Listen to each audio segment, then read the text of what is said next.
अनिल उपाध्याय जी, नोएडा से।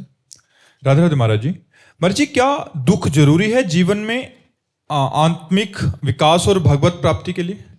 जी,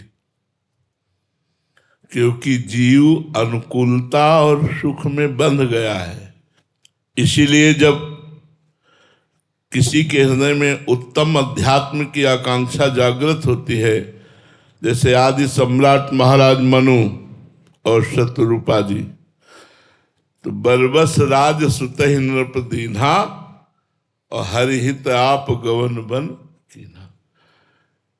जबरदस्ती अपने राज्य को छोड़ा नहीं। एक महल बनवा सकते थे अपने भजन के लिए, पर्णकुटी में रह करके या खुला आकाश की गर्मी सर्दी वर्षा सहते हुए भगवान का नाम जप करते हुए ऐसा महान तप किया कि स्वयं सच्चिदानंद भगवान राम उनके पुत्र बने, वही दशरथ और कौशल्या के रूप में जन्मे। तो भोगों में, अनुकूलता में, सुख में, शरीर में जो प्रियता है, जो राग है, यही जन्म मरण का हेतु है। इसी को काटना है। दुख इसको काटता है। जैसे जीने की इच्छा है, भयंकर पीड़ा युक्त रोग हो जाए और औषधि की विशेष सुविधा ना हो, तो आप खुद मनाने लगेंगे भगवान शरीर छूट जाए तो अच्छा, मिटा शरीर का राग। आप मनाने लगेंगे कि शरीर छूट जाए तो अच्छा। विपत्ति है, बहुत से मित्र संपत्ति में हाथ मिला रहे हैं, बड़ा प्यार कर रहे हैं, बड़ा राग कर रहे हैं। जब विपत्ति है तो आपको पता चल जाएगा कौन प्यार कर रहा है। कोई प्यार नहीं करता। दुख और विपत्ति वो चीज है जो असलियत दिखाई देती है संसार में। आपके पास पैसा ना हो, शरीर काम लायक ना हो, फिर आपको कोई प्यार करे? कोई प्यार नहीं करे।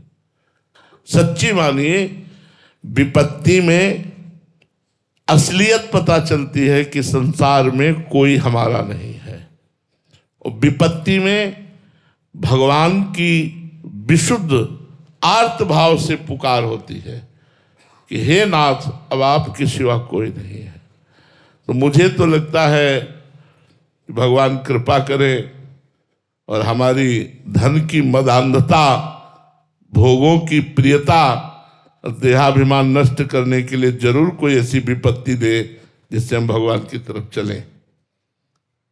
ये आप लोगों को भयावह लग रहा होगा कि यार विपत्ति तो बड़ी खतरनाक चीज होती है, लेकिन वास्तविक आपको बात बताएं, जो हमारी जीवन में साधना से बात नहीं बनी, वो किडनी फेल होने से बात बन गई। क्योंकि आर्त भाव से भगवान को पुकारा कि बचपन से बाबा जी रहे, नाथ अब तो कोई साधना भी नहीं बनेगी मुझसे, अब तो मैं केवल आपके सहारे हूं। तो जो सच्ची शरणागति का उदय हुआ वो इस रोग ने दिया। तो हमें खुद का अनुभव और शास्त्रों की बात पर ये निर्णय करके कहना होगा कि जिसके जीवन में भगवान दुख और विपत्ति देकर साधु समागम दे देते हैं, केवल दुख विपत्ति नहीं, दुख विपत्ति देकर साधु समागम दे देते हैं, उसका जीवन धन्य हो जाता है, उसका जीवन कृतकृत्य हो जाता है। वो भगवान से संबंध स्वीकृत करके वो भगवान का भजन करने लगता है। मनुष्य जीवन मिला और भगवान का भजन नहीं तो प्यारे सच्ची समझो बिल्कुल कूड़ा जीवन है। चाहे जो हो आप, बिल्कुल कूड़ा जीवन है, बिल्कुल कूड़ा जीवन। महाराज नहुष देवराज इंद्र के पद पर बैठे, एक कामना ने उनको अजगर की योनि में भेज दिया। और हम तो मनुष्य बनकर सोच रहे हैं कि जब वो देवराज इंद्र बन करके भी अजगर की योनि को प्राप्त हो सकते हैं, भरत जी जैसे चक्रवर्ती सम्राट महाराज भगवान ऋषभ देव जी के पुत्र होकर चूक हो सकती तो हिरण बन सकते हैं, तो हम लोगों को नाली का कीड़ा बनने में कितनी देर लगेगी। इसलिए मनुष्य जन्म ये मिला है भजन करने के लिए, ना कि केवल भोगों को भोगते हुए जीवन व्यर्थ नष्ट कर दो।